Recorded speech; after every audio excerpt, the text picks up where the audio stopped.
everybody, SONGOSHUAKU'S here, and welcome to this review for NXT TakeOver Brooklyn 4.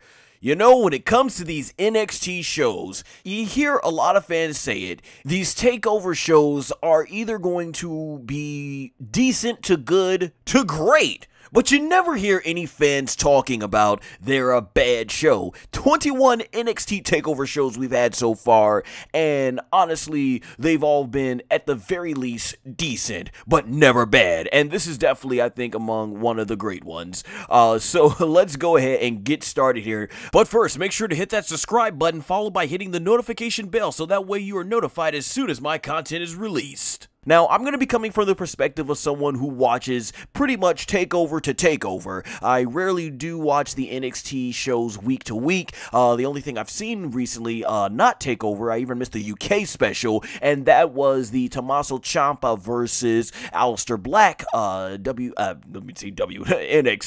Championship. Because obviously that was quite a big moment not to miss leading up to this show. That being said, let's start off with the first match for the NXT Tag Team Championships, featuring Kyle O'Reilly and Roderick Strong, representing Undisputed Era, defending their titles against Mustache Mountain, made up of Trent Seven and Tyler Bate.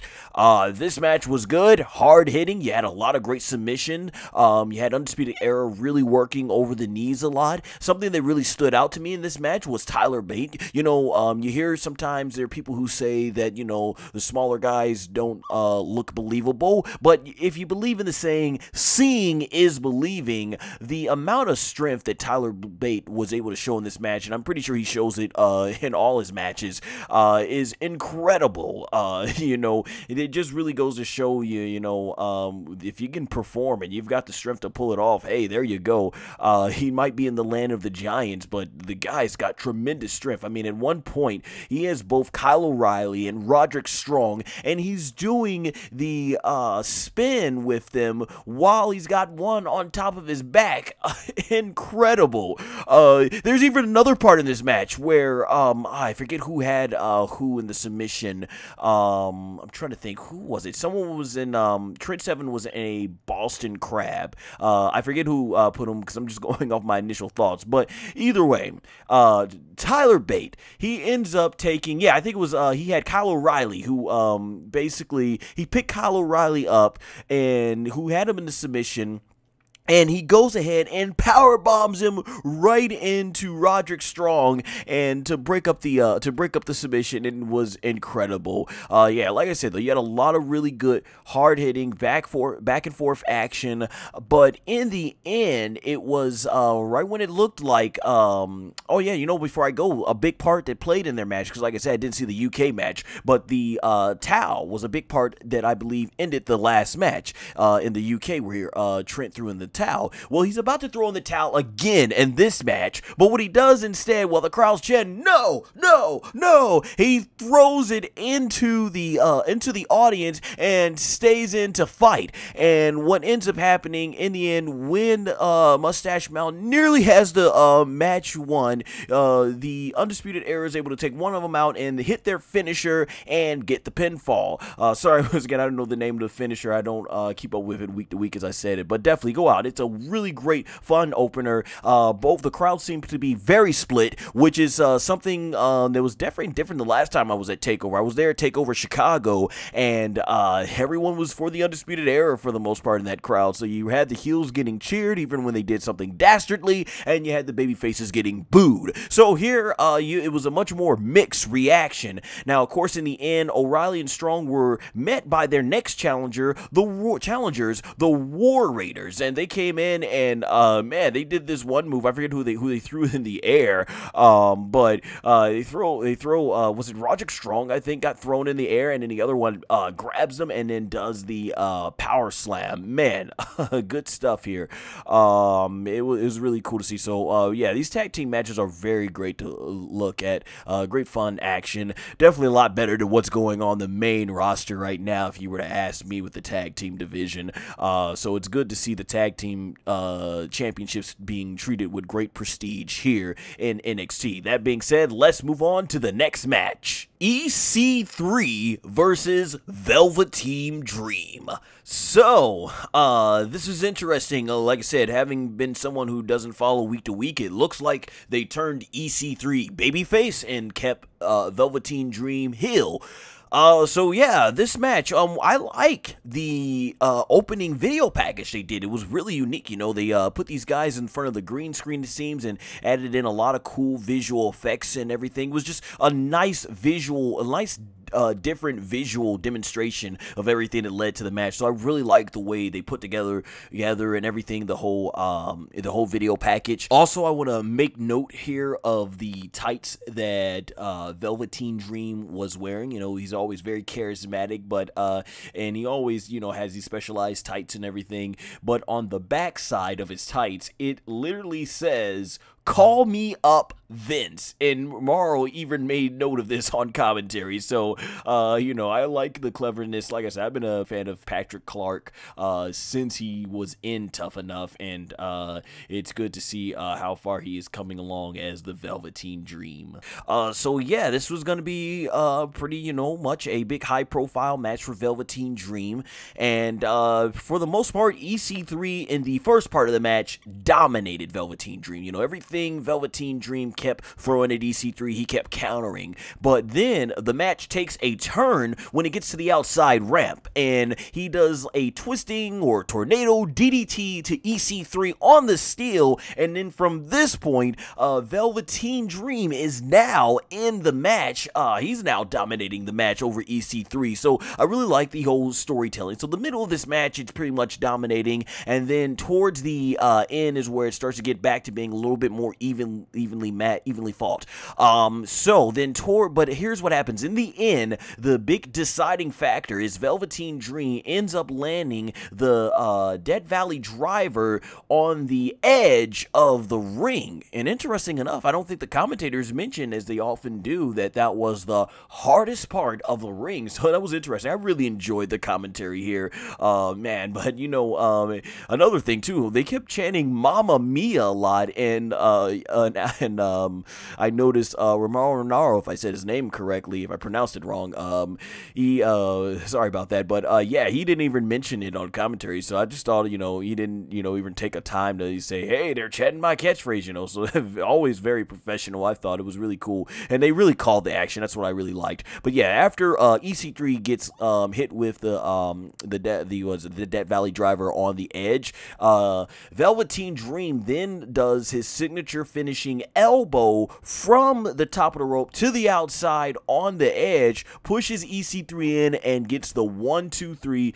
to finally get a big victory at an NXT TakeOver show. Now, I didn't think this match was as good as the one with Aleister Black or the one that I saw live there at NXT TakeOver Chicago against Ricochet, and we'll definitely have a lot more to say about Ricochet in a moment.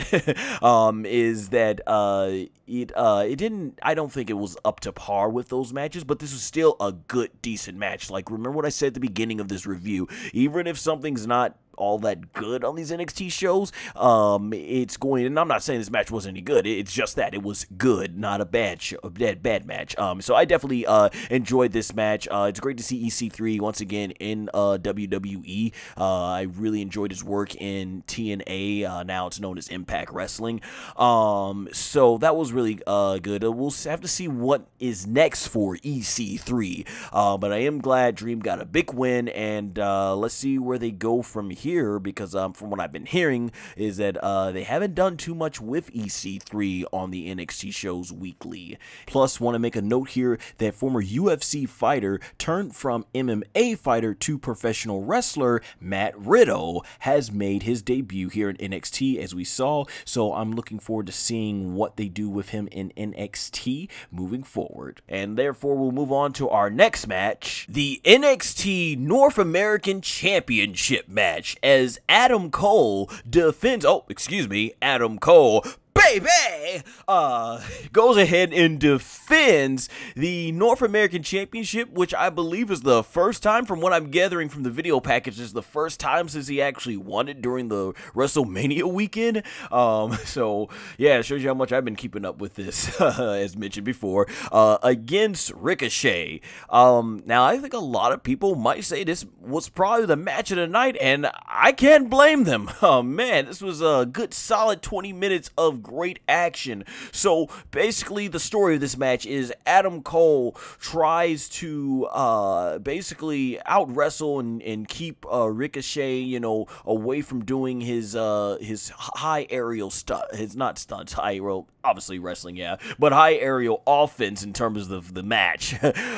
And he does a good job, you know, keeping him grounded and everything, but eventually Ricochet ends up getting some high offense there. But yeah, let me talk about, actually, I like the counters that Adam Cole had for his for the high offense. So there's one point where Ricochet basically, I think he tries to go for, is it either a he goes for what is it, he tries to you know, propel himself off the ropes and you know, go ahead and springboard or something like that, and what ends up happening is Adam Cole catches him mid-air and does a backstabber, and I'm like, whoa, all right. And then there's another point in the match where Ricochet once again, I think, tries a springboard moonsault in mid-air, folks, before he even could land on Adam Cole. Adam Cole catches him with a devastating super kick right to the neck, and he falls down. Like, incredible. You know, I love it. I love the offense that he had to reverse here. And at the point when I saw this match, I was like, end the match there, and they didn't. It was a near fall. I'm like, okay, we better have a very spectacular finish if that's not the end of the match, because I thought that would have been tremendous. Man, he got him right in the neck when they showed it in slow motion too. Man, even Morrow mentioned that he had a welt on his neck from it. I'm just glad he landed nicely and didn't land on his head. Man, this is why you gotta respect these guys, man. These professionals to be able to pull this stuff off without getting hurt, man. So what's really cool is towards the end of the match, Ricochet, you know, is going for his signature finishing move, the 630 splash, but Adam Cole smartly rolls out of the way and gets onto the ring apron. But Ricochet's like, nah, ain't gonna end like that. So Ricochet ends up running from one end of the corner, jumps over the ropes in midair, catches Adam Cole to deliver a Hurricane Rana from outside the ring to the from inside the ring to the outside. Man, you know, the guys on commentary, Morrow, was going crazy. You know, he just went from 1 to 100 real quick. I'm like, wow, I did not see that coming. The crowd was eating this up, man. Incredible. So he throws Adam Cole back into the ring, and like I said earlier, this match, if it's not going to end with that beautiful counter to the springboard moonsault where he did the super kick to the neck, it better have a spectacular finish. And boy, was it, because of course, no matter how many times I see it, it is just too amazing. The 630 splash hit by Ricochet, and he pins Adam Cole, baby, for the win. And Ricochet is now the North American champion, and I loved it, man. I loved it. The match made sense. You know, there was some times where they were going back and forth with each other. Like, I think they punched each other and clotheslined each other, and there was no selling. And then there was one point where no Adam Cole, even though he was the last to get, he was the last one to, yeah, Ricochet hit him. Ricochet falls down first, and Adam Cole falls on top of him. And you're like, oh, it's gonna win like this. They're gonna go back to the Triple H and Stone Cold Steve Austin 3 Stages of Hell finish from 2001. But yeah, this was good stuff. Definitely check out this match. Like I said, I'm pretty sure there's a lot of fans out there who probably thought this match was the best match of the night, and I can't blame them. This may have been my match of the night. It was 20 minutes, but it was great, and for the most part, I thought, yeah, everything just about made sense. The no selling of the punches is a little bit too much for me. Not always my cup of tea, but I won't take it away from these guys. These guys guys were tremendous and put on a fantastic show. Check out this match. Excellent, excellent. Can't say enough good things about it. All right, let's move on to the next match. The NXT Women's Championship match as Kairi Sane faces Shayna Baszler, the champion.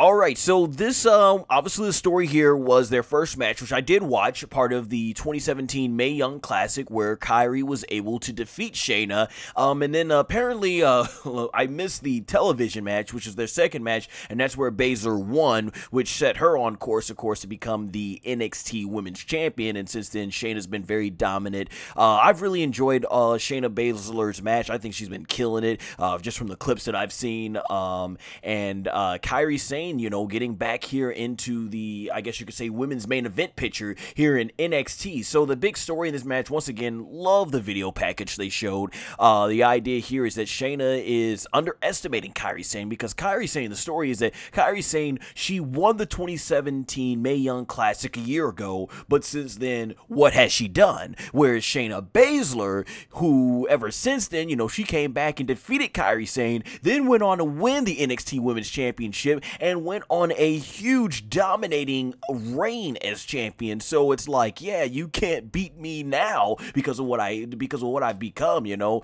So that was the story going into this match. It was really cool. You actually had Ronda, Marina, and Jasmine, part of the 4 horsewomen of MMA, of course, who are, you know, obviously best friends with Shayna Baszler. They were there at the in Raw, you know, there to support their girl. And you know, Ronda Rousey, she's up here yelling stuff which sounded like, you know, you can beat her, she ain't nothing but a, you know, wannabe pirate or something like that. Just really getting into the show. And this is why, once again, much respect and praise to Ronda Rousey. You can tell at heart she is a fan, and that's one of the reasons I think she's picking up this so quickly. She's so passionate, you know, about wrestling. I love it. It's cool. It's really, I think it's really awesome when you can see the wrestlers themselves, you know, be like the fans and everything. She even went on the television saying marking out. But let's not get away. We'll have plenty of time to talk about Ronda in the SummerSlam review coming up. Back to the match here. So yeah, the match was really well done. You know, you had Baszler, you know, doing a lot of huge submission moves, a lot of ground and pounding, you know, targeting the knee of Sane, you know, just really, you know, being dominant, Sane making, you know, the really good comebacks and everything, and showing a lot more aggression. And one of the biggest things that happens towards this match, that it builds up towards, is Kairi going for the insane elbow. You know, there's even a point, but before that, Baszler, you know, puts her into, was it the Coquina Clutch, I think? Sorry, I mentioned that. It's mispronounced that. That's where, you know, she does the chokehold. It's the same one as Samoa Joe, and it looks like there's a point where it's like Kairi's gonna give up. And I was looking at this and like, I'm pretty sure she has enough room to take her leg and put it on the ropes, but she nearly fades, and then right when her hand's about to hit the mat, she grabs it, and the crowd comes alive. You know, they were really hot for Kairi Sane to win this. And eventually, Kairi Sane does drop the insane elbow, and I believe in the match, and Baszler, I think, kicked out. I'm trying to remember. I'm just going off my initial thoughts, but I know she goes for a second time, and during the second time, and that insane elbow is just beautiful to watch. Yeah, I think she hit it from the, was it the second rope, I think, and then I think Baszler got out the ring, so she goes to the top rope and instead does a body splash. But yeah, it ultimately goes back into the ring, and Kairi Sane goes for the insane elbow, and it's a thing of beauty. I've heard people go so high to compliment her elbow from the top rope. They say it's the best elbow they have seen, if not at least as close to the best they've seen, next to, ooh yeah, Macho Man Randy Savage, ooh yeah, you know, and stuff like that. It is an amazing elbow drop for sure, just the way she takes her body and just like it just drops down like a missile. But what happens here is Shayna gets her feet up and Kairi's arm lands right on her boot, and it was a beautiful counter. man, the counters on the show to aerial offense, good stuff. And what ends up happening is Shayna ends up putting her back into the chokehold, complete cut. Was it complete cut? Sorry, I know I'm mispronouncing it, but she gets her back in the chokehold and takes her to the middle of the ring, and it looks like it is over. It's done. There's no way Kairi's getting out of this. So she drops to her back, but before Shayna can go ahead and wrap her legs around Kairi to, you know, get the submission tightened in, Kairi Sane, you know, does the old Bret Hart in Stone Cold spot from Survivor Series 1996, where she, you know, drops back and she's using all her body weight on Shayna, and, you know, Shayna doesn't let go of the hold. 1, 2, 3. Kairi Sane is our new NXT Women's Champion. I love the finish, man. I love that. That finish always pops me. You know, I love that finish. You know, going back to the original 1996 Survivor Series. But yeah, this ends up being the downfall of Shayna Baszler. She just underestimated Kairi Sane so much in this match. I love this match. This match was good stuff again. And Kairi Sane, the emotion, the sheer emotion. This woman was breaking down in the ring with tears of joy. Yeah, I loved it. You could see the emotion and tell that this really meant a lot to her. Even the commentators are talking about, you know, Mauro Naro's on commentary talking about this is why these men and women get up at the crack of dawn, you know, to work out. They put in the long hours and time to drive mile to mile for these moments. I loved it. And you could tell by the sheer emotion, man, it was just so heartwarming to see that. And I'm glad to see Kairi Sane get her big win as championship. And we'll see what goes with Shayna Baszler. Maybe she'll go to the main roster to join Ronda. I'm hearing the other two horsewomen are really doing a good job right now in the Performance Center. So we'll see what happens next here. I think Shayna Baszler is incredible. Really good heel and nice dominating championship reign. So definitely check this match out. I thought it was good stuff once again. I think it was, I haven't seen the second TV match, but I did think it was better than their Mae Young Classic match, and that was good in itself too. So I think, you know, not that Shayna Baszler's match haven't been good. Like I said, I've enjoyed them. I thought this was the best, you know, getting better. And that's what you want to do. You want to get better as you go along. So also, if you can't tell, I am pleasantly surprised by this because I thought Shayna Baszler was going to win, and I'm okay with Shayna Baszler winning. But for them to give the victory to Kairi Sane, totally unexpected. So I consider this to be definitely a very pleasant surprise. I mean, once again, good stuff. Can't say enough good things about this match. Now, we move on to the main event. Tommaso Ciampa defending the NXT Championship against Johnny Gargano in a last man standing match. So this is the rubber match in their 3 series of match, and I think their overall 4th match in that they've had in WWE. Of course, the first one being the Cruiserweight Classic. Then we saw the first big match of their rivalry, which was the Unsanctioned match back in New Orleans, and then the second match, TakeOver Chicago, which was tremendous to see live. I love that one. I loved all of them, and we'll get to that. And this is the 3rd match, the last man standing match. So basically, the story, you know, you had Tommaso Ciampa coming out to a bunch of boos after Johnny Gargano made his entrance to a massive amount of cheers. So once again, one of those matches where you're seeing a clear-cut babyface and a clear-cut heel in 2018, showing that, yes, folks, if you build around the right story and you build the characters up and you can get that organic emotion out of the crowd, you know, and kayfabe still stays alive and strong in this match. So the thing about this match is it reminded me sort of Dragon Ball Super. You know why? Because here's the thing, I always mention a bunch of wrestling terminology in my Dragon Ball Super reviews and discussions, so I might as well do it here. Anyone who out there watches the Dragon Ball Super anime, you know that they'll do, in a lot of their fights, they'll do callbacks to fights that happened in Dragon Ball Z back in the day, and that's what we got back here.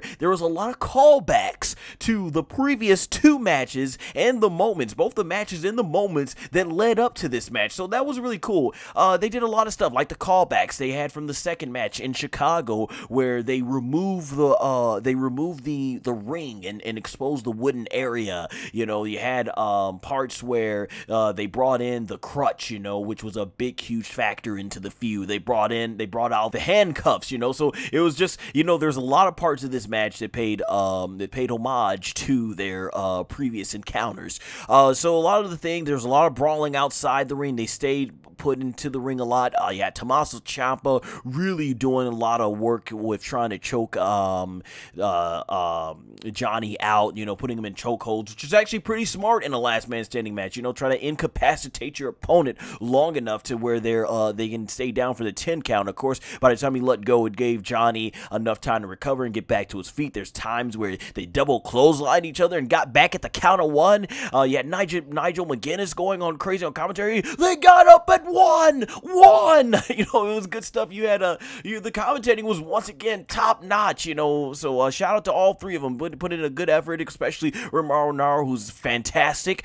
There's a really cool spot where they were on the outside of the ring, and they're on the table, and Tommaso Ciampa drives Johnny Gargano from one side of the announce table to the other, crashes that. Johnny still gets up. I was cracking my butt off, by the way. There's a part where he I think Johnny goes for a super kick. Tommaso gets out the way, and Johnny ends up kicking the poor one of the poor ring crew members, knocks him out, and Tommaso Ciampa ends up taking advantage where he does a knee, I think, to Johnny Gargano and drives him straight through the barricade. I like seeing stuff like this because we see so many times in so many matches where they do the spear through the barricade. So this is something new to have someone go through the barricade. But you know, Tommaso Ciampa once again doing excellent heel work here. He literally throws everything but the kitchen sink for the most part around the ring crew onto Johnny. So much he takes the unconscious ring member who was knocked out from Johnny previously, throws him on top of him, throws like all the debris from the barricade, chairs, and you know, even it got to the point where Marl's like, you know, nothing is safe here, and he literally buries him, and Johnny Gargano managed to get out from underneath there, all the rubble and everything. So I loved it. That was a really nice touch. There's a cool part where they get into the ring and they do another callback. They reverse it this time. If you guys remember, back in the TakeOver Chicago street fight, Tommaso Ciampa ended up doing the DDT with his hands cuffed, and he does that onto the exposed wooden part of the ring. Well, now Johnny Gargano unleashes, he jumps over the ropes and lands the DDT as Tommaso Ciampa, I think, is trying to get in the ring. He does the DDT onto the exposed wood, and from there, soon after, he ends up super kicking Tommaso Ciampa off the ropes through the table he set up. But how he set up the table was, of course, he put the top of the table on the second table on top of the first table backwards. So you had those metal plates sticking, the metal holders, support holders sticking up, and when Tommaso Ciampa goes through it, it looked like the back of the back of the metal support hits the top of his skull. It looked sick, and it sounded even sicker. The sounds of wood and metal, a human body crashing through wood and metal. Like, man, this was really good stuff here. And when you think that's where it ends, Tommaso Ciampa, with hardly anything left, takes the broken crutch that was broken earlier from these two beating each other up. Also, I want to say Johnny Gargano did some massive, nasty chair shots to the back of Tommaso Ciampa. He rose to try and protect himself, but then Tommaso Ciampa then unleashes all hell-bound shots on Tommaso Ciampa's ribcage. So you had a lot of good stuff in this match. But yeah, Tommaso Ciampa gets up with the broken crutch, and they did a really cool visual where Tommaso Ciampa, barely anything left, is trying to escape, going up the ramp, and Johnny Gargano's having none of it. So he walks up, runs up to him, unleashes ground and pound, and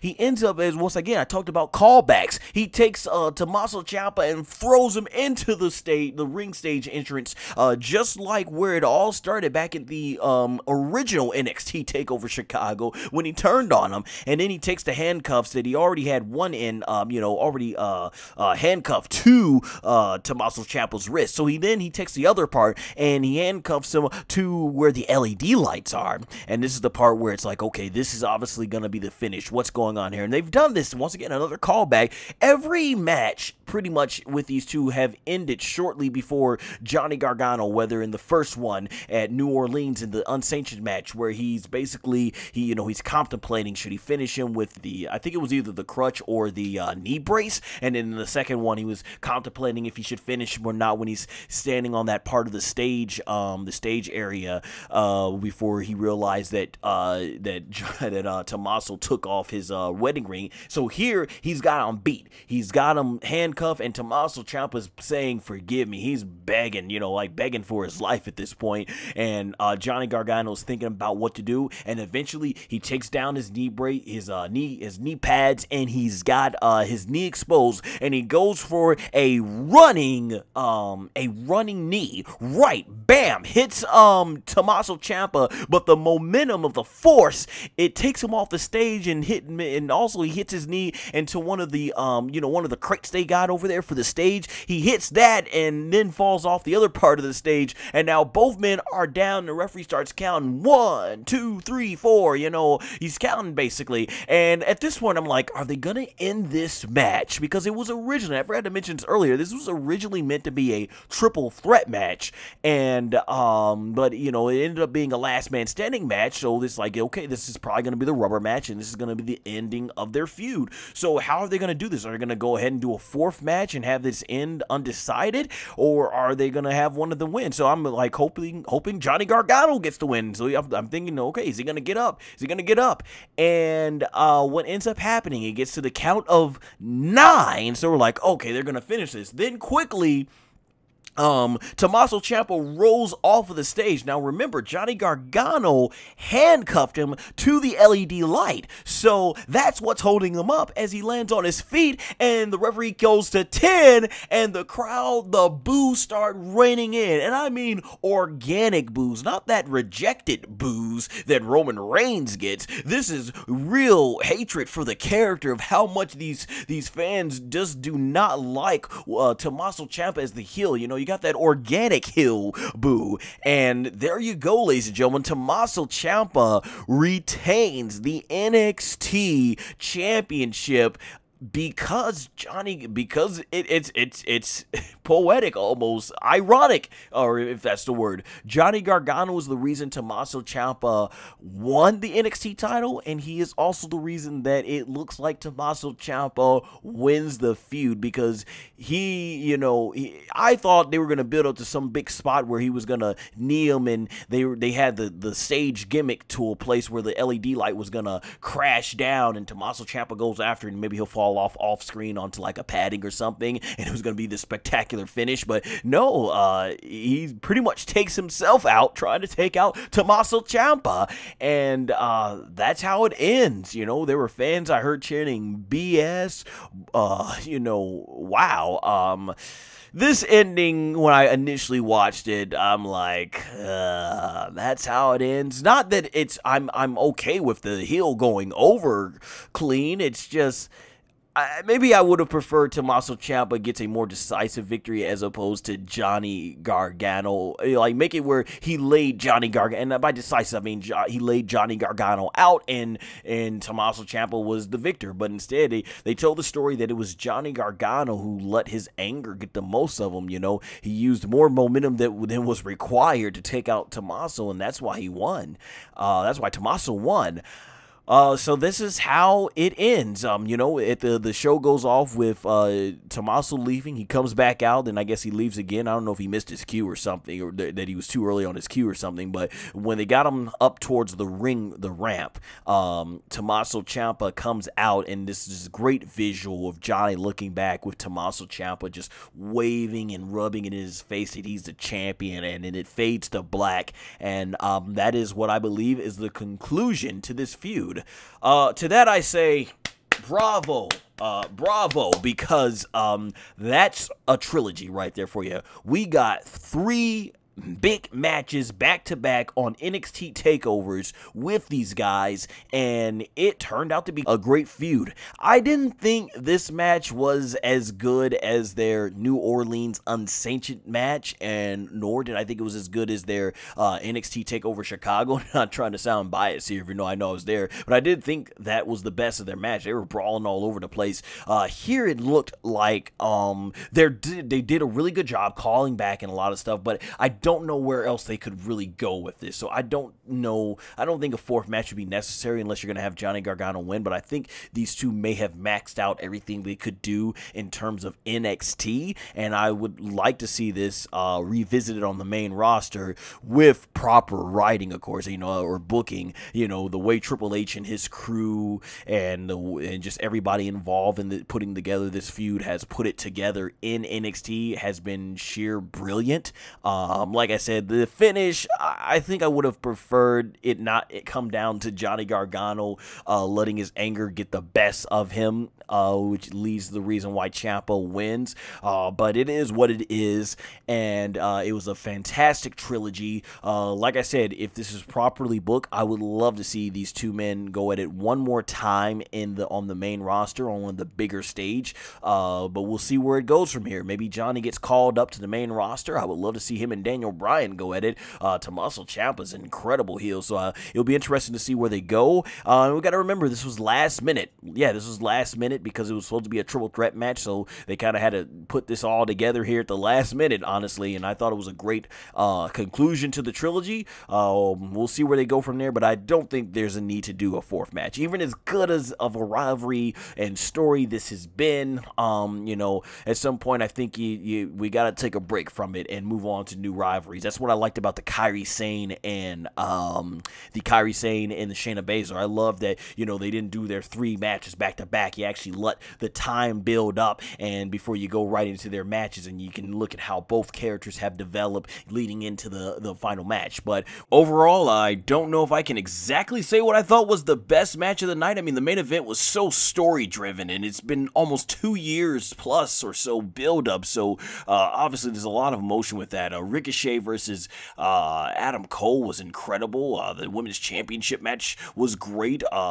Even though it was probably my least favorite match of the night, it by no means was horrible. It was definitely one of the good matches. I just thought the other matches stood out more, like the tag team championship match. I give that to Velveteen Dream versus EC3, but by all means was none of this bad stuff. So either way, I can't really decide right now. I've only watched it once, so I'm probably right now between the main event and the North American Championship match. It's probably one of my 2 favorites, so yeah, it's between those 2. With that being said in mind, guys, that's all I got to really say. Check out NXT TakeOver Brooklyn number 4. It's incredible, and I will now end with my plugs. I will definitely be back for SummerSlam review of that one, so look out for SummerSlam 2018, which I'm going to predict is not going to be as good as the show often as it is with these NXT TakeOver shows, very much outshining the main roster, mostly due to some of the booking decisions they make. But with that said in mind, guys, I will now end with my plugs. So, if you obviously are a fan of WWE or professional wrestling, we'll be doing more audio reviews like this for big events that you can listen to as you go about your everyday life. Also, if you're a fan of Dragon Ball, shonen manga, or anime adapted from shonen manga, make sure to check out my upcoming short film, Battle of Deception, as it's based on those types of genres. I currently have lots of videos such as the teaser trailer and the behind-the-scene interview videos right here on my channel, so make sure to subscribe and hit the notification bell so you can be notified as soon as I release more content regarding Battle of Deception, Dragon Ball, and even WWE. And make sure to like me on Facebook and follow me on Twitter and Instagram, both at SONGOSHUAKU. All links will be in the description below. Take care!